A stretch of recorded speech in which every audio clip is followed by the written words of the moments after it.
Hello friends, मैं वृशाली और आप देख रहे वृशाली आर्ट। तो आज मैं हथौड़ी की ड्राइंग ड्रॉ करने वाली हूँ और स्टेप बाय स्टेप बता रही हूँ।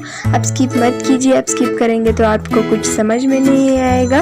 और मैं इसमें कलर भी करके दिखाऊंगी लास्ट में, आप स्किप मत कीजिए।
मेरा स्केच जो है ये कंप्लीट हो चुका है, तो मैं इसे कलर कर रही हूँ और उसके बाद मैं क्लॉथ से इसे मर्ज भी करूँगी।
को ये भी टाइटल दे सकते हैं, हथौड़ी ड्राइंग इजी, हथौड़ी ड्राइंग फॉर किड, हथौड़ी ड्राइंग फॉर कलर, हथौड़ी ड्राइंग वीडियो, हथौड़ी ड्राइंग सिंपल, हथौड़ी ड्राइंग कैसे बनाए, हथौड़ी ड्राइंग स्टेटस, हथौड़ी ड्राइंग पिक्चर, हथौड़ी ड्राइंग हथौड़ी, हाउ टू ड्रॉ हथौड़ी, हाउ टू ड्रॉ हथौड़ी ड्राइंग, हाउ टू ड्रॉ हथौड़ी step by step drawing, step by step cartoons. ये हथौड़ी वाला ड्राइंग पसंद आया तो वीडियो को लाइक कीजिए, कमेंट कीजिए, शेयर कीजिए और सब्सक्राइब करना ना भूलिए और बेल आइकन ज़रूर दबाना, क्योंकि आप बेल आइकन दबाएंगे तो मेरी वीडियो की नोटिफिकेशन आपको सबसे पहले आ जाएगी। थैंक यू वेरी मच मेरी फुल वीडियो वॉच करने के लिए।